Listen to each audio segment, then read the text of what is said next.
सभी मेरे प्यारे व्यूअर्स का वेलकम करता हूं वाईडी के एडिटोरियल क्लास में। आज सुबह के फर्स्ट एडिटोरियल से अपनी क्लास को आगे बढ़ाएंगे। The title of which is alert amid uncertainty. The editorial is based on reserve bank of India. बहुत ही अच्छा लिखा हुआ है, आपकी लिमिट्स को पुश करेगा। आपने कितनी भी इंग्लिश सीखी हो, कितना भी आप अच्छे से पढ़ पाते हो, इसको पढ़ने में आप डिफ़िकल्टी थोड़ी बहुत जो है ना फेस करेंगे। पर हमारी कोशिश ये होगी, चाहे कितना भी डिफ़िकल्टी लिखा हो, जब ये सेशन पूरा हो आप उस अप्रोच से मेरे साथ पढ़ें कि आपके लिए बच्चों की स्टोरी के जैसा बन जाए, है ना। इसी तरीके से मैं आपको पढ़ाऊंगा। चलिए, बहुत कुछ है इसमें सीखने के लिए। अपने नोट्स ज़रूर बनाना वोकैबुलरी और ग्रामर रूल्स के, जो मैं आपके साथ ड्यूरिंग द ट्यूटोरियल डिस्कस करूंगा। चलिए आइए कुछ नया सीखते हैं।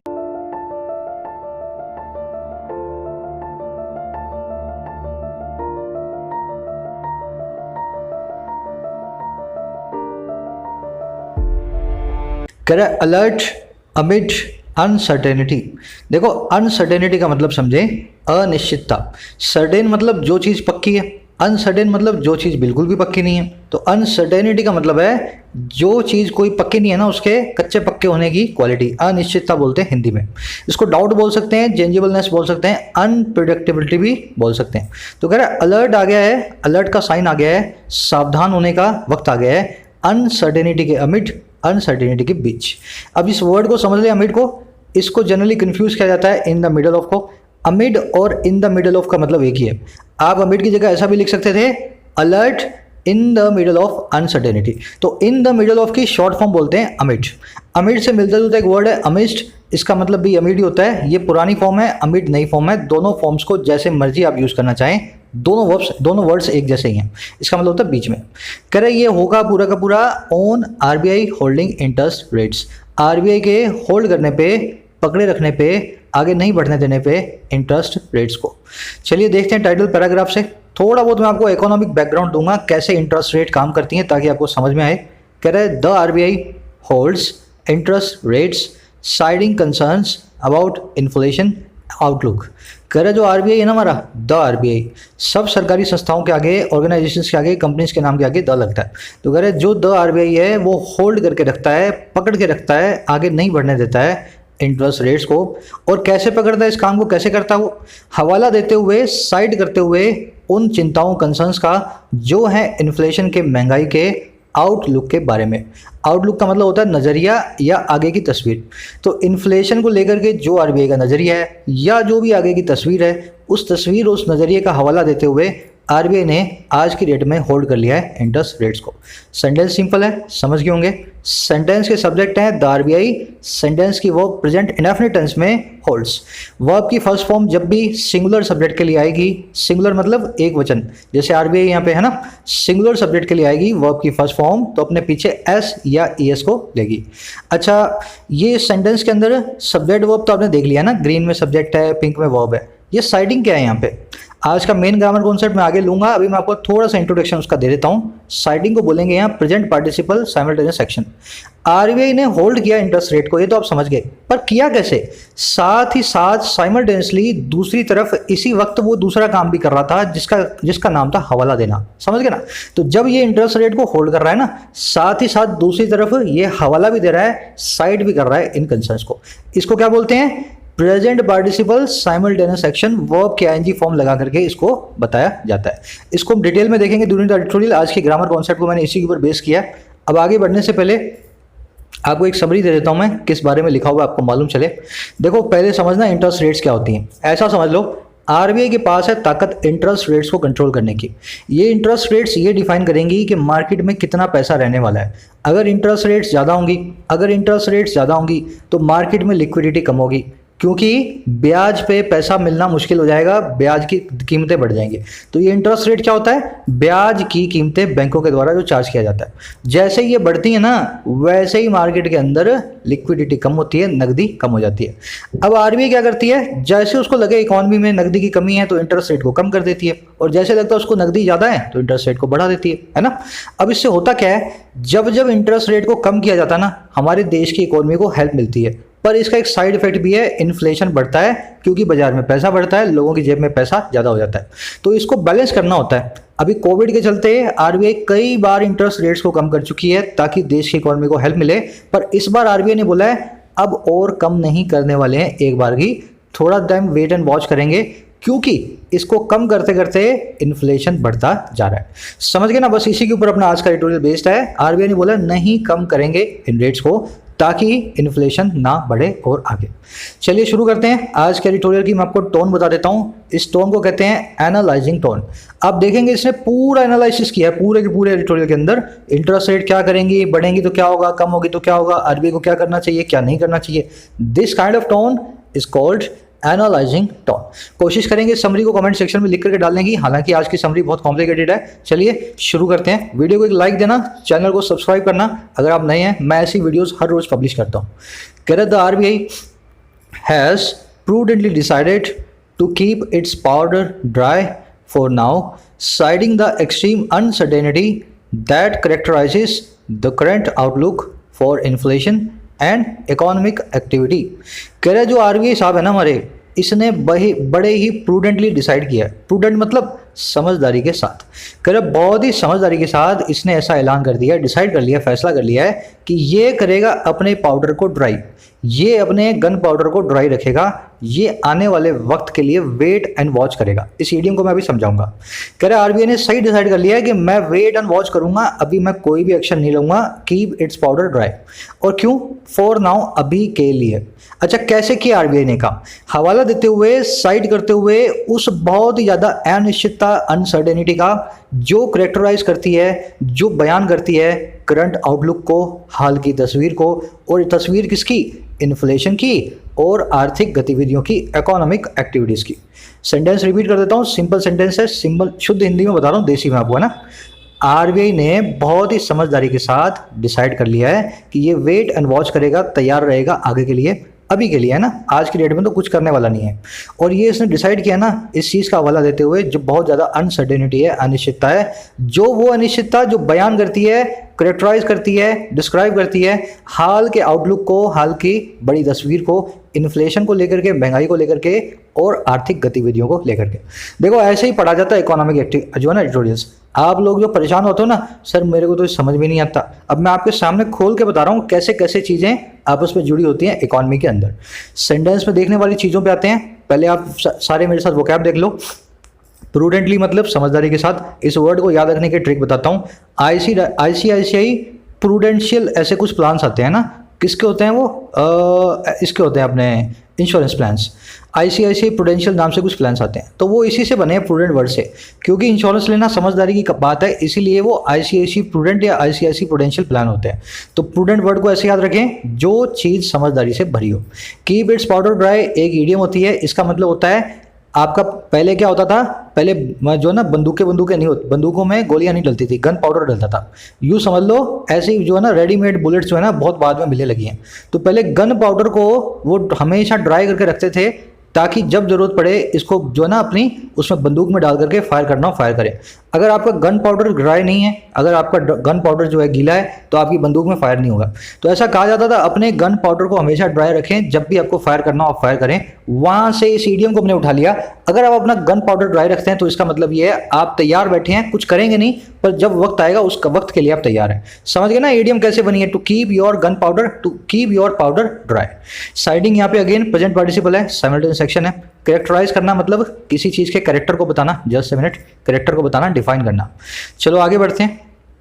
कह रहा observing that the unprecedented shock from the pandemic has left the economy stressed, the RBI said that while the Monetary Policy Committee recognized the primacy of supporting a recovery, it was necessarily mindful of its inflation targeting mandate. कह रहा है observe करते हुए, इस चीज़ की तरफ नज़र मारते हुए। अच्छा, किस चीज़ की तरफ? कि जो अनप्रेसिडेंटेड शॉक आया है, ये जो आज तक ना आया हुआ झटका आया है। अनप्रेसिडेंटेड मतलब जो आज तक ना हुआ हो, पहली बार हुआ हो। कह रहा है जो झटका आया है इस पैंडेमिक से, इसने लीव कर दिया है, छोड़ दिया है पूरी की पूरी इकोनॉमी, अर्थव्यवस्था को स्ट्रेस्ड कंडीशन के अंदर, तनाव वाली, प्रेशर वाली कंडीशन के अंदर। कह रहा है इस चीज़ को, इस बात को, इस फैक्ट को ऑब्जर्व करते हुए। अच्छा हुआ क्या? कह रहा है इसको ऑब्जर्व करते हुए इसी आरबीआई ने ऐसा कह दिया, सेट कर दिया। कह रहे जहाँ पे मॉनेटरी पॉलिसी कमेटी जो है ना, जहाँ पे जो खास कमेटी है मॉनेटरी पॉलिसी कमेटी, ये अच्छे से रिकॉग्नाइज करती है, पहचानती थी प्रीमेसी को, प्रधानता को, इंपॉर्टेंस को, सपोर्ट करने की एक रिकवरी को, हमारी आर्थिक रिकवरी को। कह रहे जहाँ पे इस कमेटी को अच्छे से पता है सपोर्ट करना रिकवरी को जरूरी है, पर वहीं पे ये भी नेसेसरली माइंडफुल है, इस बात को भी बहुत जरूरी है माइंडफुल होना, चौकन्ना होना इसके इन्फ्लेशन टारगेटिंग मैंडेट का, इसके उस शासनादेश का, उस ऑफिशियल ऑर्डर्स का जो इन्फ्लेशन को टारगेट करने के हैं। सेंटेंस को एक बार रिपीट कर रहा हूँ, बहुत अच्छा सेंटेंस है, इसी में मेन ग्रामर कॉन्सेप्ट है। कह रहा है ऑब्जर्व करते हुए कि आज तक ऐसी पैंडेमिक आई नहीं और आज तक अर्थव्यवस्था इकॉनमी इतनी स्ट्रेस कभी हुई नहीं। ऐसा करते हुए आरबीआई ने कह दिया कि हमारी जो ये कमेटी है बड़े अच्छे से जानती है कि इकॉनमी की रिकवरी को कितना सपोर्ट करना जरूरी है, उस चीज़ की प्रधानता, प्रीमेसी और इंपॉर्टेंस को जानती है। लेकिन ये उतना ही माइंडफुल है, उतनी ही चौकन्ना है इसके इन्फ्लेशन टारगेटिंग मैंडेट को लेकर के, इसको जो इन्फ्लेशन को टारगेट करने का जो ऑफिशियल ऑर्डर मिला हुआ है उसको भी इसको पूरा करना है। इस वजह से हम आज की डेट में इंटरेस्ट रेट्स को कम नहीं करेंगे। समझ गए ना? आरबीआई दो काम कर रहा है, पहला आरबीआई से कर रहा है, दूसरा यही आरबीआई ऑब्जर्व कर रहा है। ये ऑब्जर्व वाला काम जो है साइमल्टेनियसली हो रहा है, इसलिए इसको मैंने वर्ब के एनजी फॉर्म लगा के पार्टिसिपल फ्रेज बना के लिखा है। समझ रहे हो ना? खाना खाते हुए मम्मी से बात कर रहा था, having my dinner I was talking to my mom. तो हैविंग जो होगा वो प्रेजेंट पार्टिसिपल हो जाएगा, जैसे यहाँ पे ऑब्जर्विंग प्रेजेंट पार्टिसिपल है। अब मैं वोकैबुलरी बता देता हूँ। अनप्रेसिडेंटेड मतलब जिसका कोई प्रेसिडेंट ना हो। प्रेसिडेंट मतलब ये प्रेसिडेंट नहीं है राष्ट्रपति वाले, ये प्रेसिडेंट का मतलब होता है मिसाल, है ना, पैराडाइम, पैरागॉन, एग्जाम्पल। तो अनप्रेसिडेंटेड वो चीज़ है जिसका कोई एग्जाम्पल ना हो, जो हिस्ट्री में कभी हुआ ना हो, जो हिंदी बोलते हैं अभूतपूर्व हो या आज तक ना घटित हुआ हो। समझ गए ना? अनप्रेसिडेंटेड मतलब अभूतपूर्व, जो कभी भी ना हुआ हो। अच्छा, प्रीमेसी देख लेना, प्रधानता, सुप्रीमेसी, डोमिनेशन, किसी चीज़ की इंपॉर्टेंस। मैंडेट का मतलब होता है ऑफिशियल ऑर्डर, शासनादेश। हर गवर्नमेंट ऑर्गेनाइजेशन का एक मैंडेट होता है। जैसे मैं जिस ऑर्गेनाइजेशन में मैंडेट में काम करता हूँ उसका मैंडेट है पब्लिक के पैसे को, सरकारी पैसे को चोरी होने से और उसके गलत मिसयूज होने से बचाया जाए, है ना। जैसे हॉस्पिटल का मैंडेट क्या होता है? मरीजों की जान बचाई जाए। वैसे इस कमेटी का मैंडेट था इन्फ्लेशन को, टारगेट को पूरा किया जाए। जो इन्फ्लेशन है उससे ज़्यादा इन्फ्लेशन नहीं होना चाहिए, टारगेट से ज़्यादा। समझ गए सेंटेंस को? अब आ जाओ सेंटेंस के अंदर अपने मेन ग्रामर कॉन्सेप्ट पे। पार्टिसिपल्स में मैं करवा चुका हूँ, पार्टिसिपल की वीडियोस में डाल भी दूंगा यहाँ पे। पहले आप देख लें क्या है, और अपना थोड़ा सा अगर आपने सीखा पार्टिसिपल्स तो उसको रिवाइज करें, नहीं तो नए सिरे से भी देख सकते हैं। देखो इसमें दिक्कत होती है प्रेजेंट पार्टिसिपल के अंदर। आपको मैं सेंटेंसेस दिखाता हूँ पांचों, एक बार समझना इनको। ऑब्जर्व करते हुए इन्फ्लेशन को, ऑब्जर्व करते हुए इस चीज़ को कि इन्फ्लेशन ने इकॉनमी को हिट किया है, आरबीआई ने ऐसा कहा। आरबीआई ने रिफ्यूज़ कर दिया इंक्रीज करने के लिए रेट्स को, हवाला देते हुए इस चीज़ का एक्सट्रीम अनसर्टेनिटी का। ये सेंटेंस सिंपल सेंटेंस है। ऑब्जर्विंग और साइडिंग यहाँ पे जो आप बोल्ड में देख रहे हो वो प्रेजेंट पार्टिसिपल है, साइमल्टेनियस एक्शन का काम कर रहे हैं। ध्यान दो, जो ये ऑब्जर्व कर रहा है ना वही ये आरबीआई है, और वही ये से कर रहा है, और जो ये साइड कर रहा है वो भी ये आरबीआई है, सेंटेंस का सब्जेक्ट है, और वही रिफ्यूज कर रहा है। मतलब ये जो प्रेजेंट पार्टिसिपल है इसका बाय डिफॉल्ट सब्जेक्ट कौन होता है? जो सेंटेंस का मेन सब्जेक्ट हो। जैसे यहाँ पे आरबीआई है और यहाँ पे भी आरबीआई है। अगर ऐसा मैं कोई सेंटेंस बना दूं जिसमें इस प्रेजेंट पार्टिसिपल को सेंटेंस का सब्जेक्ट देने से सेंटेंस का मीनिंग बदल जाए, तो उस केस के अंदर अपना एक ग्रामर कॉन्सेप्ट काम में आएगा। फॉर एग्जाम्पल जैसे ये देखो, looking like a kid in the candy store, her eyes were shining at the site of chocolates. दिखते हुए, लुकिंग लाइक मतलब दिखते हुए, एक किड की जैसे, एक बच्चे के जैसे, एक टॉफी गोली की दुकान में, कैंडी स्टोर में, ऐसा दिखते हुए ना, बच्चे के जैसा दिखते हुए उसकी जो आइज़ थी वो शाइन करने लगी चॉकलेट्स की साइड पे ना। चॉकलेट्स को देख करके उसकी आंखों में चमक आ गई। अपने कहना तो एक यूँ चाह रहे हैं जैसे दुकान में एक बच्चा करता है ना, छोटा बच्चा, वैसे ही उसकी आंखें भी चॉकलेट को देख करके चमकने लगी उस दुकान के अंदर जाके।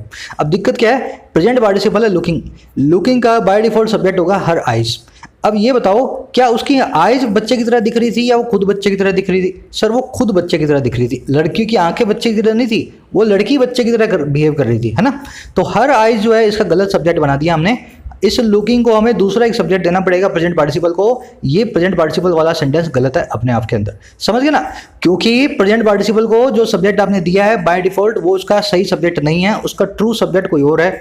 इस केस में सेंटेंस को सही करेंगे। सही करने के दो तरीके हैं। पहले या तो उसका नाम लिख दो, उसको प्रोनाउन से बता दो।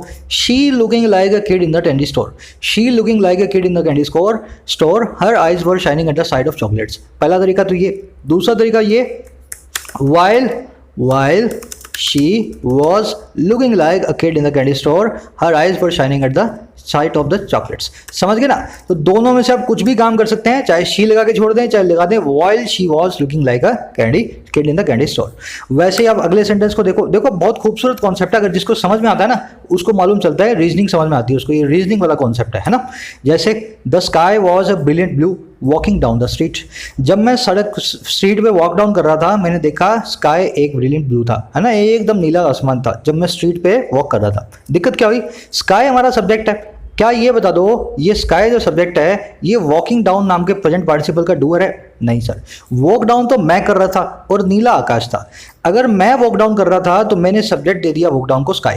क्या स्काई स्ट्रीट पे घूम रहा था? नहीं सर, स्काई तो नहीं घूम रहा था। मतलब इस प्रेजेंट पार्टिसिपल वाले जो है ना फ्रेज के अंदर कोई गलती है। गलती है तो मतलब जो वॉक डाउन कर रहा है ना उसका नाम लिख दो यहाँ पे, या तो लिख दो I walking down, she walking down, जो भी वॉक डाउन कर रहा हो ना, आई वी शी हर जो भी लिखना आप जो इसका नाम लिखना चाहते हो लिख दो।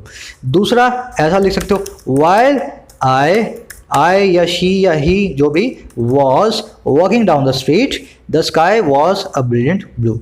समझ गए ना? इस तरह से ट्रू सब्जेक्ट दिया जाएगा पार्टिसिपल को ताकि पार्टिसिपल डैंगलिंग ना करे, इसको बोलते हैं डैंगलिंग पार्टिसिपल। तो ये पार्टिसिपल डैंगलिंग ना रहे, इसको ट्रू सब्जेक्ट मिल जाए। Occupying the Indian land at the LAC the government decided to teach China a lesson. Occupy करने के कारण चाइना के इंडियन एलएसी को गवर्नमेंट ने डिसाइड कर लिया कि चाइना को एक लेसन टीच करेगी। अब ये बता दो क्या सरकार ने ऑक्यूपाई किया है क्या? नहीं सर, चाइना ने किया है। तो यहाँ पे या तो लिख दो चाइना या लिख दो while China was occupying the Indian land LAC the government decided to teach China a lesson। समझ गए ना? ये होता है प्रेजेंट पार्टिसिपल, जिसको डैंगल कर रखा होता है उसको हमें सही करना होता है। अगर आप समझ गए हो तो ये अपना मेन ग्रामर कॉन्सेप्ट है। इसी पे मैंने 5 क्वेश्चंस रखे हैं। आज के क्वेश्चंस आपको इसी जो ना ऊपर दिख जाएंगे आपको, अगर आप इसको डाउनलोड कर रहे हो तो स्क्रीनशॉट ले लें इनका। सब में डैंगल कर रहे हैं पार्टिसिपल, उसको आप सही करके कमेंट सेक्शन में डालेंगे। चलिए, बहुत खूबसूरत कॉन्सेप्ट है, सीख लो इसको। ये चीज़ें हैं जो इंग्लिश में आपको पीछे धकेलती हैं। अगर आप इन चीज़ों को नहीं सीखोगे तो फिर ये खाली 10 से 1 सीख करके और आप 30 में से 25 मार्क्स की कोशिश करते हो आ जाएं तो नहीं आएंगे, है ना। दोस्तों, इससे पहले कि आगे बढ़ें मैं आपसे एक चीज़ शेयर कर देता हूँ। ये एडिटोरियल सीधे सीधे बना हुआ एक महल है। आपको इसकी नींव में जाना है, कहने का मतलब आप आसान भाषा में एडिटोरियल को पढ़ना चाहते हो तो उससे पहले आपको ग्रामर को फॉलो करना पड़ेगा। मेरे चैनल पे मैं ग्रामर प्लेलिस्ट के अंदर सारी ग्रामर की वीडियोस को एक एक करके डाल रहा हूँ। ये चैनल का होम पेज है, ग्रामर प्लेलिस्ट पे जाएं, complete English grammar for all competitive exams by YT. शुरू से प्ले करें, 19 वीडियो अभी तक इसमें आ चुकी हैं। जैसे जैसे आप इनको पढ़ते जाएंगे आपके लिए कोई भी एडिटोरियल पढ़ना ईजी होता जाएगा। चलो, the picture on prices is clouded by many uncertainties. While the provisional June CPI inflation reading of 6.1% had edged over the upper bound of the mandated medium-term goal of 4% plus minus 2%. इतना पढ़ते हैं क्योंकि sentence तो भी बहुत लंबा है। कह रहे जो पिक्चर है, जो तस्वीर है प्राइसेस के ऊपर, दामों के ऊपर, वो क्लाउडेड हो गई है बहुत अनसर्टेनिटीज के द्वारा, बहुत ही अनिश्चितताओं के द्वारा। अब देखो, क्लाउड होने का मतलब है चीज़ों के ऊपर बादल घेरा जाना, चीज़ों का साफ बिल्कुल ना होना, चीज़ों का अस्पष्ट होना, हॉप्सकर होना। तो पिक्चर जो है प्राइसेस पे बहुत सारी अनसर्टेनिटी के कारण क्लाउड हो गई है, अस्पष्ट है, अनक्लियर है। अब देखो आगे एक नए सेंटेंस शुरू हो रहा है, कह रहा है वाइल जहां जो प्रोविजनल जून की सीपीआई इन्फ्लेशन रीडिंग है ना 6.1% की। सीपीआई होता है कंज्यूमर प्राइस इंडेक्स, इन्फ्लेशन होती है महंगाई। तो कह रहा है जो अभी ड्राफ्ट प्रोविजनल या टेम्परेरी जो सीपीआई की रीडिंग आई है ना इन्फ्लेशन की 6.1% की, इसने एज ओवर कर दिया है, इसने थोड़ी सी बढ़त पा ली है। अच्छा, किसके ऊपर? अपर बाउंड के ऊपर, मैक्सिमम लिमिट के ऊपर, और किसकी? जो मैंडेटेड, जो कि पहले से जरूरी बनाई हुई मीडियम टर्म गोल है। और वो किसका गोल है? 4% प्लस माइनस 2%। तो हमारी इन्फ्लेशन 2% भी रह सकता है, 4% भी रह सकता है, 6% भी रह सकता है। तो हमारे पास 6.1% आया ना। तो इस तरह से इस रीडिंग ने अपर बाउंड को एज ओवर कर लिया, उस पर बढ़त पा ली। अब देखो आगे कह रहा है a spike in food prices as well as cost push prices from higher transport fuel and raw material prices were combining to obscure the inflation outlook। कह रहा है एक स्पाइक जो है ना, एक जो उछाल है फूड प्राइसेस में, खाने के दामों में, साथ ही साथ कोस्ट पुश प्रेशर्स में, ऐसे प्रेशर में जो कोस्ट को पुश कर रहे हैं, जो चीज़ों के दामों को बढ़ा रहे हैं। और किससे आ रहे हैं प्रेशर? ज़्यादा बढ़ी हुई फ्यूल की, ट्रांसपोर्ट की कॉस्ट से और रॉ मटेरियल कच्चे सामान के प्राइसेस से। कह रहे ये जो स्पाइक है ना, ये जो उछाल है, ये कंबाइन हो रहे थे। और क्यों? ऑब्स्कर करने के लिए, अनक्लियर बनाने के लिए इन्फ्लेशन के महंगाई के आउटलुक को। मैं मानता हूँ ये सेंटेंस बहुत कॉम्प्लिकेटेड है, पर उनके लिए जिन्होंने आज तक इकॉनमी नहीं पढ़ी है, एक बार रिपीट करता हूँ देसी भाषा में, आपके लिए भी सिंपल हो जाना चाहिए। पूरा एक साथ ले रहा हूँ। जहाँ पे प्रोविजनल मतलब टेम्परेरी, जो फाइनल नहीं है, जहाँ पे टेम्परेरी जून की महंगाई के ग्राफ की जो रीडिंग है 6.1% की, इसने बढ़त पाली है उस मैक्सिमम लिमिट के ऊपर, अपर बाउंड के ऊपर, जो हमारी मैंडेटेड, जिसका हमें ऑर्डर मिला हुआ है ऐसी मीडियम टर्म गोल का, जो है 4%, उसमें 2 जोड़ दो चाहे 2 घटा दो, है ना, 2% रख दो, 4% रख दो, चाहे 6% रख दो। कह रहे जहाँ पे 6.1% इससे ऊपर बढ़त पा चुका है। हुआ क्या, कह रहे एक स्पाइक जो है ना फूड प्राइसेस में, और साथ ही साथ कॉस्ट को पुश करने वाले प्रेशर जो आ रहे हैं हायर ट्रांसपोर्ट फ्यूल से, जो तेल के दामों से, और रॉ मटेरियल के प्राइसेस से, है ना। कह रहे ये जो स्पाइक है ना, ये कंबाइन कर रहा है ऑब्सक्योर करने का काम, अस्पष्ट करने का काम, अनक्लियर करने का काम इन्फ्लेशन के आउटलुक को, इन्फ्लेशन की बड़ी तस्वीर को। समझ गए। तो कह रहा है ऑलरेडी इन्फ्लेशन ऊपर पहुंच चुका है 6.1% पे, और आगे का कोई ठिकाना नहीं है, क्योंकि दाम जो है सरकार बढ़ाई जा रही है फ्यूल के, और रॉ मटेरियल के दाम अपने आप बढ़ रहे हैं, तो शायद इन्फ्लेशन और ज़्यादा बढ़े। मेरे ख्याल से इससे सिंपल तरीके से आप नहीं समझ पाओगे। अभी एक बार फटाफट से सारे वर्ड्स बता देता हूँ, थोड़ी और क्लैरिटी आए आपको। प्रोविजनल मतलब जो फाइनल ना हो, टेम्परेरी हो। जब आप अपनी ग्रेजुएशन पूरी कर लेते हैं और आपको एग्जाम की फॉर्म भरना होता है जिसमें ग्रेजुएशन मांगी हो, तो अपने कॉलेज के पास जाके आप बोलते हैं गिव मी अ प्रोविजनल मार्कशीट। फाइनल तो अभी आई नहीं, अभी तो ग्रेजुएशन पूरी की है, 1 साल बाद आएगी, तो आप प्रोविजनल मार्कशीट मांगते हो कॉलेज से, ताकि मैं अपना जो फॉर्म भरना चाह रहा हूँ उसमें मैं लगा सकूँ उसकी कॉपी। तो वहाँ से पकड़े इस वर्ड को, प्रोविजनल मतलब नॉट फाइनल या टेम्परेरी। एज ओवर एक फ्रेजल वर्ब है, बढ़त पा लेना, हल्का सा आगे चला जाना, एज ओवर कर लेना, किसी चीज के एज से थोड़ा सा और आगे चला जाना।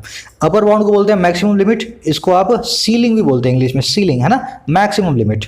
स्पाइक होता है उछाल, सडन इंक्रीज, उसको कहते हैं स्पाइक। ऑब्सकर होता है चीज़ों को धुंधला बनाना, मेक समथिंग अनक्लियर। आगे बढ़ेंगे। सेंटेंस में एक एरर है, अ स्पाइक की वर्ब कमानी लगाई है इसने, क्योंकि इसने एज वेल एज इस कंजंक्शन के बाद जो कोस्ट पुश प्रेशर आया है ना, इसको भी इसने सब्जेक्ट का पार्ट मान लिया है। ये गलती द हिंदू अक्सर करता है और सभी न्यूज़पेपर करते हैं। As well as, besides, in addition to, along with, है ना, इन सब के बाद में जो भी आ रहा हो वो उसका ऑब्जेक्ट होता है, सेंटेंस के सब्जेक्ट का पार्ट नहीं होता। तो अ स्पाइक की वर्ब होनी चाहिए यहाँ पे वॉज, ना कि वर। चलो आगे बढ़ते हैं। Owing to ensure that the policy stance remains accommodative for as long as needed to revive growth, Governor Shashikant Das emphasized that the RBI was ready to act on rates once a durable reduction in inflation was cited। अगर आप इसका हवा बनाओगे तो मुश्किल लगेगा, पर simple भाषा में समझो तो बहुत आसान है। कसम खाते हुए, वोइंग मतलब कसम खाते हुए, स्वेयर करते हुए, प्रॉमिस करते हुए, और किस चीज़ का भाई, कि मैं इंश्योर करूंगा, पक्का करूंगा, और किस चीज़ को, कि पॉलिसी का जो स्टैंस है, जो पॉलिसी की मुद्रा है, जो पॉलिसी की हमारी जो पोजीशन है, कह रहे वो बनी रहती है या बनी रहेगी फ्यूचर के अंदर, एडजस्ट करने वाली, एकोमोडेट करने वाली, और तब तक, फॉर एज लॉन्ग एज, तब तक जब तक ज़रूरत है, नीडेड है, जब तक इस चीज़ की ज़रूरत है। और क्यों, रिवाइव करने के लिए, फिर से जिंदा करने के लिए ग्रोथ को, हमारे विकास को। कह रहा ऐसी कसम खाते हुए कि पॉलिसी को मैं हमेशा एडजस्टमेंट वाला बना करके रखूंगा जब तक ज़रूरत है। हुआ क्या, कह रहे इस कसम को खाते हुए शशिकांत दास ने, जो गवर्नर आरबीआई के, इस चीज़ पे जोर दे दिया, इस चीज़ को एम्फोसाइज कर दिया कि आरबीआई रेडी है कि वो एक्ट करेगा रेट्स पे। आरबीआई रेडी है, वो तैयार है, रेट्स को फिर से कम करेगा। एक बार की जब ड्यूरेबल रिडक्शन आ जाती है इन्फ्लेशन के अंदर, ऐसी कमी आ जाती है जो ड्यूरेबल है, ड्यूरेबल मतलब लंबी चलने वाली, और कह रहे हैं इस कमी को साइड किया जाता है जब देखा जाता है। शशिकांत दास इंफोसाइज कर रहे हैं, शशिकांत दास की कसम खा रहे हैं। ये प्रेजेंट पार्टिसिपल साइमल्टेनियस फ्रेज है, ये सब्जेक्ट है, ये उसकी वर्ब है। देखो कितना सिंपल है, अगर आप मेरी नज़र से देखो सब्जेक्ट वर्ब पकड़ेंगे तो बहुत सिंपल है ना। ऐसी कसम खाते हुए इसने बोल दिया कि जैसे ही इन्फ्लेशन कम होगा मैं फिर से रेट्स के ऊपर काम करूंगा। RBI has its powder dry. अब सेंटेंस में देखने वाले वर्ड्स पे आना, वोइंग मतलब कसम खाना, इसके सिनोनिम देख लें। स्टैंस होती है पोजीशन, आपका पोस्चर, आपकी मुद्रा, आपका जो है, जो भी आप जो है जिस भी पोजीशन को लेके कोई काम कर रहे हैं। अकोमोडेटिंग मतलब जो एडजस्टमेंट करने वाला हो, अकोमोडेट करने वाला हो। ड्यूरेबल मतलब जो लंबी चले, टिकाऊ हो, लॉन्ग लास्टिंग हो, है ना। साइड करना मतलब किसी चीज़ को देखना। बढ़े आगे, एम्फोसाइज करना मतलब किसी चीज़ के ऊपर जोर डालना। कह रहा for now however the projections remain less than encouraging. कह रहा अभी के लिए जो प्रोजेक्शंस है ना, हालांकि प्रोजेक्शन मतलब आगे का अंदाजा, कह रहा अभी के लिए जो आगे के अंदाजे हैं ना, कह रहा है हालांकि वो बने हुए हैं लेस दैन एनकरेजिंग, ज़्यादा एनकरेज करने वाले वो नहीं है, ज़्यादा हमें हिम्मत बढ़ाने वाले हमारे जो है आगे के अंदाजे नहीं है। प्रोजेक्शन वर्ड को देख लेना, असेसमेंट बोल दो, एस्टिमेशन बोल दो, आगे का अंदाजा बोल दो, प्रोजेक्शन। कह रहा the latest round of house holds expectations of price gains in an RBI survey shows that consumers expect inflation to remain elevated in the near term, a finding that the RBI's assessment broadly backs। कह रहे जो latest round आया है, जो सबसे बड़ा चरण आया है, राउंड आया है, और किसका? हाउस होल्ड्स की एक्सपेक्टेशन का, और किसकी? प्राइस के गेन्स की, और किसमें? आरबीआई के एक सर्वे के अंदर। तो आरबीआई सर्वे करता रहता है, लोगों के घर जाके पूछता है भाई तुम्हें क्या लगता है क्या रहेगा आगे का, प्राइस बढ़ेंगे, दाम बढ़ेंगे चीज़ों के, कम होंगे।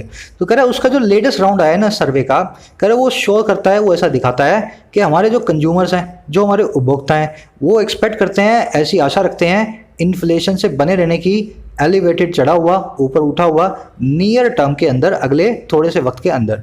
कह रहा है एक ऐसी फाइंडिंग है जिसको आरबीआई की जो असेसमेंट है, आरबीआई का जो जायजा है, आरबीआई की जो प्रोजेक्शन है, वो भी ब्रॉडली मोटे तौर पे बैक करती है, सपोर्ट करती है।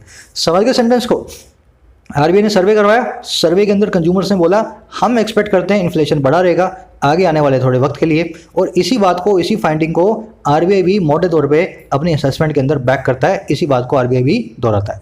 असेसमेंट वर्ड, प्रोजेक्शन वर्ड दोनों एक दूसरे के सिनोनिम है। अंदाजा बोलते हैं असेसमेंट को, है ना, जायजा लेना, अंदाजा लेना, बैक करना, किसी को सपोर्ट करना। हाउस होल्ड्स यहाँ पे प्लूरल है, इसलिए एस के बाद अपोस्ट्रोफी लगा है। आपको मालूम है प्लूरल नाउन्स के आगे जब भी पजेसिव बनाना होता है तो लास्ट में एस आने की वजह से हम अपोस्ट्रोफी के बाद वाला एस मिस कर देते हैं। तो यहाँ भी एक एस है, उसको हिडन माने, बस वो बोलने में नहीं आएगा। House holds expectations. चलिए आगे बढ़ते हैं। कह रहे the prognosis on the economy is also worrisome. कह रहे जो प्रोग्नोसिस है ना, इस वर्ड को मैं बताऊंगा, इसका समझ ले, मतलब समझ ले पहले से लगाया हुआ अंदाजा। कह रहे जो पहले से लगाया हुआ अंदाजा है, जो प्रिडिक्शन है, जो फोरकास्ट है, जो भविष्यवाणी है इकॉनमी की, वो भी बड़ी वरीसम है, बड़ी ही चिंताजनक है। वरीसम मतलब जो आपके लिए वरी पैदा करे, चिंताजनक हो। अब इस वर्ड में देखने वाली चीज़ क्या है, प्रोग्नोसिस में, ये वर्ड बहुत बार पूछा हुआ है, खासकर एसएससी एग्जाम में। इसको मैं कैसे तोड़ के बताता हूँ रूट वर्ड्स के जरिए, वो भी देख लेना। आपने सुना होगा यार उसको ये वाली बीमारी डायग्नोज हुई है ना, उसको टाइफाइड डायग्नोज हुआ है ना, डॉक्टर ने डायग्नोज करने की कोशिश किया टाइफाइड, और डायग्नोज आया, डायग्नोसिस रिपोर्ट में उसको टाइफाइड आया। तो डायग्नोज वर्ड होता है एक मेडिकल वर्ड, इसका मतलब होता है बीमारियों को पहचानना बॉडी के अंदर से। अगर आप प्री डायग्नोज करेंगे ना, प्री डायग्नोज, तो आप क्या कर रहे हैं, किसी बीमारी के होने से पहले ही आप उसको डायग्नोज कर रहे हैं ना। जैसे कुछ लोग मेडिकल चेकअप के लिए जाते हैं हर साल और देखते हैं कि हमारी बॉडी के अंदर कुछ प्रॉब्लम तो नहीं है, तो वो एक्चुअल में प्रोग्नोसिस के लिए जा रहे हैं वो। तो pre diagnosis is called prognosis. अब देखो ये बीमारियों के लिए तो ठीक है मेडिकल टर्म में, पर इसको आप डेली रूटीन में भी यूज कर सकते हो। जैसे इकोनॉमी का प्रोग्नोसिस का मतलब है इकोनॉमी में आने वाली समस्याओं को पहले से ही अंदाज लगा के बताना, है ना। तो that pre diagnosis is called prognosis, prediction, forecast about the difficulties we are gonna face in the economy. तो ये समझे, इस वर्ड को इस तरह से बना हुआ है। चलिए चीज़ों के पीछे जाएंगे, उनको समझेंगे, फिर उसके बाद उनको लात मार के फेंक दो, ऐसे ही वर्ड्स को सीखा करो, है ना। समझो अच्छे से, कहीं नोट करो, फिर 15-20 दिन के बाद उसको रिपीट करो। ये वर्ड्स आपके साथ जिंदगी भर साथ रहने वाले हैं अगर आप इस तरीके से इनको देखते हो तो। कह रहा while the RBI aspects the rural economy to turn in a robust recovery on the back of a strong showing by agriculture, a deterioration in consumer sentiment in the central bank's July survey undermines the prospects for a more broad-based revival in domestic demand। कह रहे while जहाँ पे RBI ऐसी expectation रखता है, आशा रखता है, और किससे, रूरल इकोनॉमी से, कि वो टर्न इन करेगा, वो ला करके पेश करेगा, वो निकाल करके लाएगा एक बहुत ही रोबस्ट, स्ट्रॉन्ग, फर्म, मजबूत रिकवरी को। और किसकी बैक के ऊपर, किसके भरोसे के ऊपर, एक स्ट्रॉन्ग शोइंग के भरोसे पे, एक मजबूत जो शो किया है किसके द्वारा, एग्रीकल्चर के द्वारा। सेंटेंस रिपीट कर रहा हूँ इतना सा खाली। कह रहे जहाँ आरबीआई एक्सपेक्ट करता है कि हमारी जो गांवों की अर्थव्यवस्था है वो पेश करेगी एक बहुत ही अच्छी रिकवरी को, इस भरोसे, जो भरोसा है एग्रीकल्चर की स्ट्रॉन्ग शोइंग का, एग्रीकल्चर बहुत अच्छी तरीके से इस साल होने वाली है। कह रहे जहाँ आरबीआई को ये एक्सपेक्टेशन है। कह रहे इसके बावजूद एक जो डिटोरेशन है ना, जो एक जो गिरावट है कंज्यूमर के सेंटीमेंट में, लोगों की भावनाओं में, और किसमें, सेंट्रल बैंक के जुलाई सर्वे के अंदर। कह रहे जो जुलाई सर्वे में हमें दिखा भी। कह रहे जो डिटोरेशन है ना, जो गिरावट है भावनाओं में, लोगों की विश्वास में, कॉन्फिडेंस में, कह रहा है ये अंडरमाइन करता है, ये कमजोर बनाता है उन प्रोस्पेक्ट्स को, उन आने वाली आउटलुक को, उस बड़ी तस्वीर को जो कि एक बहुत ही ब्रॉड बेस्ड, एक बहुत ही बड़े दायरे में लेने वाली रिवाइवल का, किसके अंदर, डोमेस्टिक डिमांड के अंदर। तो कह रहा है आरबीआई कह रहा है गांवों से अच्छा होने वाला है इस साल कुछ एग्रीकल्चर के भरोसे है, लेकिन शहरों के कंज्यूमर का सेंटीमेंट बहुत नीचे है, लोगों में बिल्कुल भी कॉन्फिडेंस नहीं है, लोगों को लगता है अपनी नौकरियां जाएंगी। कह रहा है ये इनकी कॉन्फिडेंस की जो कमी है ना, पूरी अर्थव्यवस्था को अंडरमाइन करती है, कमजोर बनाती है। हमारे पास आगे एक बड़े दायरे की रिवाइवल का कोई चांस नहीं है, आरबीआई के हिसाब से ऐसा कहना है। डोमेस्टिक डिमांड आप जानते हैं, घरेलू मांग। अब आ जाओ सेंटेंस के अंदर वर्ड्स पकड़ोगे तो और क्लियर होगा आपको। टर्न इन करना, किसी को पेश करना, किसी को प्रेजेंट करना, है ना। अच्छा, रोबस्ट मतलब मजबूत, स्ट्रॉन्ग, फर्म। डिटोरेशन मतलब गिरावट, डिक्लाइन, वर्सनिंग, डिग्रेडेशन। अंडरमाइन करना, किसी को कमजोर बनाना। अंडर मतलब नीचे, माइन मतलब सुरंग, किसी के नीचे पांव तले सुरंग खोद दें, उसको गिराने का काम करें। Then you are undermining that person, आप उसको वीक बना रहे हैं, है ना। ऐसे इस वर्ड को याद रखें। प्रोस्पेक्ट होता है आउटलुक, आगे आने वाली लाइकलीहुड है, जो पॉसिबिलिटीज हैं, प्रोस्पेक्ट्स हैं। ब्रॉड बेस्ड होता है जिसका बेस बहुत ब्रॉड हो, जिसका दायरा बहुत बड़ा हो, जिसका स्कोप बहुत ज्यादा विशाल हो, बड़े दायरे वाला, ब्रॉड बेस्ड। समझ गए ना, बेस मतलब आधार, ब्रॉड मतलब बहुत लंबा चौड़ा आधार। अच्छा, रिवाइवल मतलब किसी चीज में फिर से जान फूंकना, रिवाइटलाइज करना, रिजुविनेट करना, किसी चीज को फिर से जिंदा करना। देखो इन चीजों को एक बार कंफर्ट जोन से बाहर आकर के सीखना पड़ेगा, सब कुछ ईजी हो जाता है। मैंने भी कभी सीखा था, आप भी कर सकते हैं, कोशिश हाथ से ही करें, वोकैबुलरी के नोट्स बनाएं। कह रहा है इसी के साथ साथ additionally external demand faces headwinds from a world economy in recession and as global trade shrinks. कह रहा है इसी के साथ साथ जो एक्सटर्नल डिमांड है ना, जो बाहर से आने वाली डिमांड है। एक्सटर्नल डिमांड का मतलब क्या है, ऑस्ट्रेलिया ने, अमेरिका ने, इंग्लैंड ने कोई ऑर्डर जो प्लेस करेंगे इंडिया में किसी सामान के लिए। कह रहे जो एक्सटर्नल डिमांड है ना, वो फेस कर रही है, सामना कर रही है हेडविंड्स का। अब ये कौन सी चीज़ है भाई, हेड मतलब सर, विंड मतलब हवा।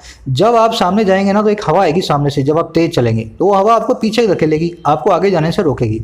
हेड विंड का मतलब होता है सामने से आने वाली वो चुनौती भरी हवा, समझ गए ना, चुनौतियां। तो कह रहा है एक्सटर्नल डिमांड भी फेस करती है हेडविंड्स को, चुनौतियों को। और कहाँ से, एक ऐसी वर्ल्ड इकोनॉमी से जो रिसेशन में है, एक ऐसी दुनिया की अर्थव्यवस्था से जो मंदी में है, और जैसे कि ग्लोबल ट्रेड श्रिंक हो रहा है, कॉन्ट्रैक्ट हो रहा है, कम होता जा रहा है। तो हमें बाहर से भी डोमेस्टिक डिमांड तो है नहीं, एक्सटर्नल डिमांड भी ना के बराबर मिलने वाली है। अब देखो हेड विंड्स को मैंने आपको समझाया ना, आपकी हेडलाइट पे जो विंड पड़ती है सामने से आपको रोकती है, तो इस तरीके से याद रखें, हमेशा वर्ड आपको याद रहेगा। श्रिंक मतलब कॉन्ट्रैक्ट होना, डिक्रीज होना, किसी चीज़ का सुकड़ जाना, है ना। कह रहा है forecasting a contraction in real GDP in the current fiscal year, the RBI rather optimistically posits that an early containment of the pandemic may impart an upside surprise to its outlook. कह रहा forecast करते हुए, forecast करना मतलब भविष्यवाणी करना, project करना, आगे के बारे में बताना।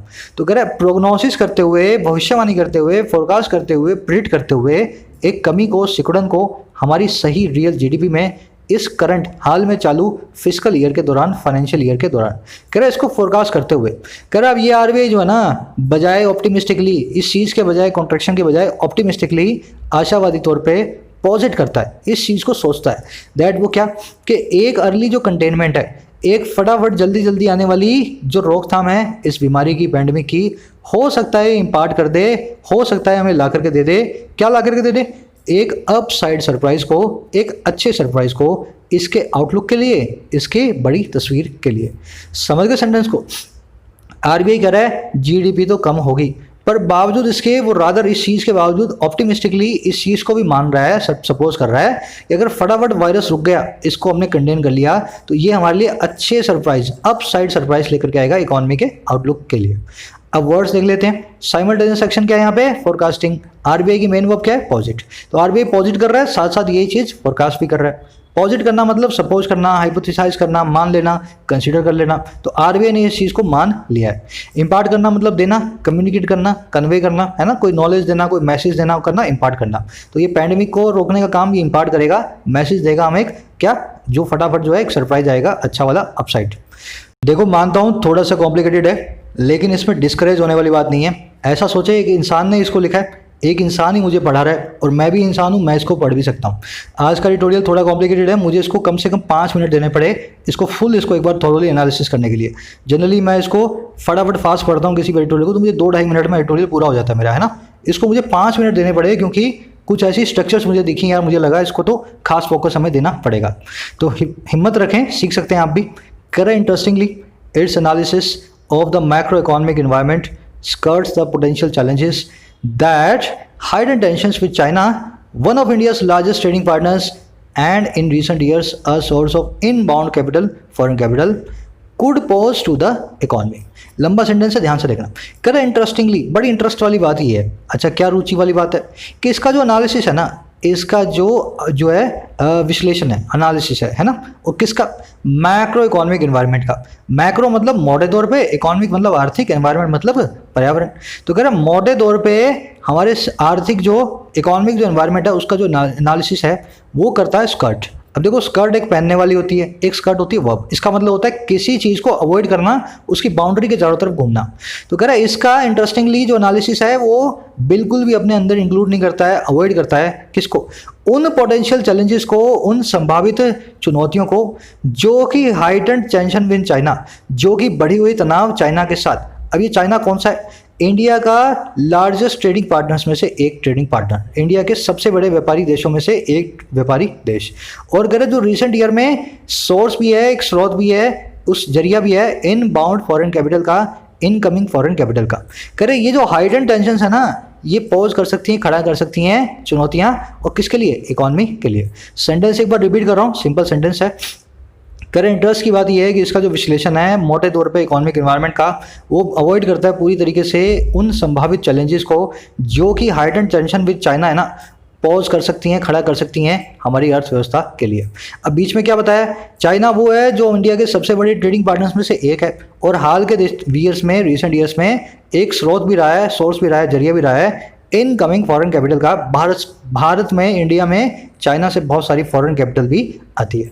अब समझे सेंटेंस को? सेंटेंस में देखने वाले वर्ड्स देख लेना। स्कर्ट करना, जब आप किसी दुश्मन का, मान लो दुश्मन है, आप दुश्मन के जो है उसके किले के पास पहुंच गए।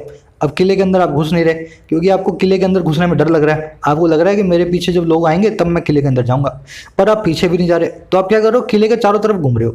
तो आप एक तरीके से दुश्मन को घेर के भी खड़े हो और दुश्मन के पास भी नहीं जा रहे हो। इसी को कहते हैं स्कर्ट अराउंड करना, है ना। जब आप किसी चीज़ को स्कर्ट अराउंड करते हैं तो उस चीज़ को अवॉइड करने की कोशिश करते हैं, ना उससे दूर जाते हैं ना उसके अंदर घुसते हैं। तो आरबीआई भी यही कर रहा है, स्कर्ट अराउंड कर रहा है, अवॉइड कर रहा है, पास में नहीं जा रहा। पोटेंशियल लाइकली होता है, लार्जेस्ट सुपरलेटिव डिग्री है, पर पजेसिव नाउन और पजेसिव एडजेक्टिव के बाद में सुपरलेटिव डिग्री के आगे द नहीं लगता। तो द लार्जेस्ट लगना चाहिए, पर इंडियाज द लार्जेस्ट नाम का कोई ग्रामर रूल नहीं है, इसलिए बीच में द को निकाल दिया। समझ गए ना? हिज, हर, देयर और इंडियाज, मोहन्स, ऐसा कोई भी पजेसिव लग जाए उसके बाद में सुपरलेटिव का द निकाल देते हैं। इनबाउंड जो अंदर आने वाली है, पोज करना मतलब खड़ा करना, खड़ा कर सकते हो चैलेंज को, क्वेश्चन को, डाउट को, सस्पिशन को, क्वेरी को, डिफिकल्टी को। इन्हीं वर्ड्स के साथ में पोज नाम की वर्ब यूज होती है। जैसे यहाँ पे चैलेंज के साथ में हमने पोज को जो है यूज किया। चलो आगे बढ़ते हैं। कह रहा है the central bank has therefore opted to focus its energies on trying to untangle the kinks hindering the flow of credit amid more than adequate liquidity, very lenders and severely stressed borrowers। कह रहा है इसीलिए जो central bank है, जो RBI है, इसने opt किया है, इसने इस चीज़ का चुनाव किया है, इसने ये ऑप्शन चुना कि ये फोकस करेगा अपनी सभी एनर्जीज को, चाहे मॉनेटरी पॉलिसी हो, चाहे फिजिकल पॉलिसी हो, हर तरह के अपने टूल को, एनर्जी को फोकस करेगा, कोशिश करने पे कि वो सुलझा दे इस गुत्थी को, इस किंग को। और ये वो गुत्थियाँ हैं जो हिंडर कर रही हैं, रोक रही हैं क्रेडिट के फ्लो को, और किस बीच? एडिक्वेट लिक्विडिटी के बीच, पर्याप्त मात्रा में नकदी होने के बावजूद, और वेरी लेंडर्स के बीच और सिविली स्ट्रेस बॉर्डर्स के बीच में। वेरी मतलब सावधान, एकदम कॉशियस, चौकन्ने, माइंडफुल, और सिविली स्ट्रेस मतलब बहुत ही ज़्यादा दबाव के नीचे। तो कह रहा आरबीआई ने चाइना वाला एंगल नहीं जो इसने एक्सप्लोर किया, सिर्फ इसने जो गुत्थियाँ इसको दिख रही है ना, वही की वही इसने सारी सॉल्व करने की कोशिश की कि कैसे लिक्विडिटी को बढ़ाएं, कैसे लेंडर्स जो हैं वेरी हैं और स्ट्रेस्ड हैं हमारे बोरोवर्स, उनको कैसे निजात दिलाएं। अनटेंगल करना, किसी चीज़ को सुलझाना। अगर आपके बाल हैं उलझ गए आपस में, तो you could say I am अनटेंगलिंग my hair, मैं अपने बालों को सुलझा रही हूँ, है ना। रोज यूज़ कर सकते हैं इस वर्ड को। किंग का मतलब होता है गांठ, गुत्थी, नॉट, नोड्यूल, सबका मतलब होता है गांठ। हिंटर करना मतलब रोकना। चलिए आगे बढ़ते हैं। कह रहे the restructuring resolution and enhanced gold loan proposals mooted by the RBI acknowledge the sheer scale of pandemic's devastation on the finances of firms and households। कह रहा जो रीस्ट्रक्चरिंग है ना, रीस्ट्रक्चरिंग का मतलब क्या होता है? देखो, रीस्ट्रक्चर करना का मतलब है किसी चीज़ को फिर से बनाना, फिर से रिनोवेट करना।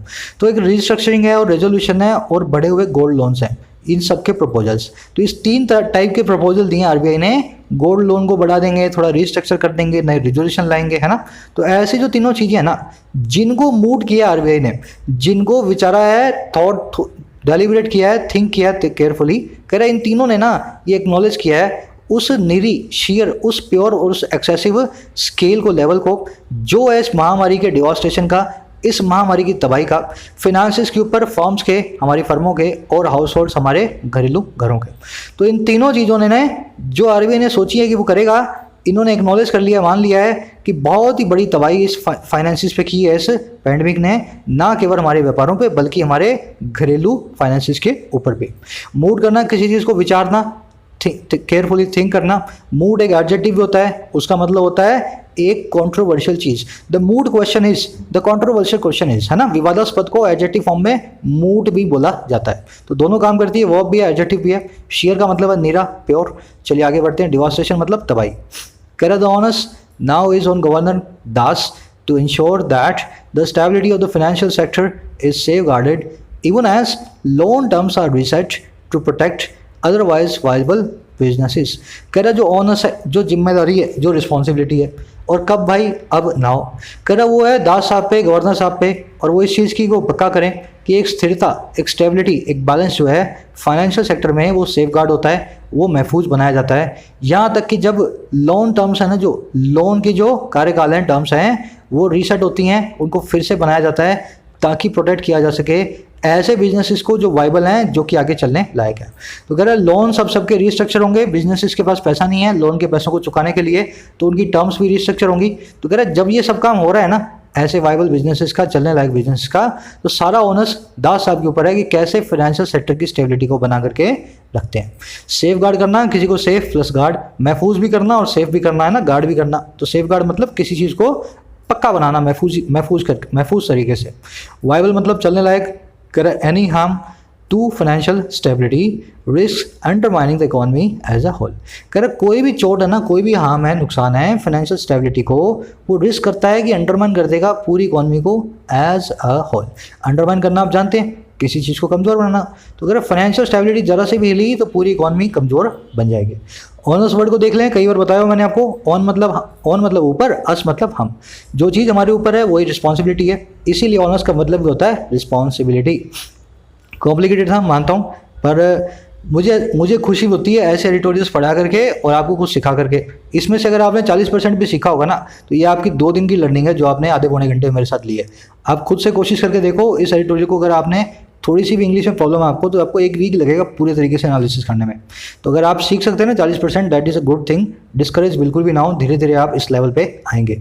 ग्रामर सीरीज को फॉलो करें, फिर बोल रहा हूँ, चैनल पे रखिए, उसी में आपका सारा खजाना है। जो भी चीज़ आपको प्रॉब्लम आती है वहाँ से आप सॉल्यूशन ले सकते हैं ग्रामर को पढ़ करके। एक शेयर देना वीडियो को, एक लाइक देना सोशल मीडिया पे। फिर मुलाकात लूँगा कल सुबह में, तब तक के लिए साइनिंग आउट।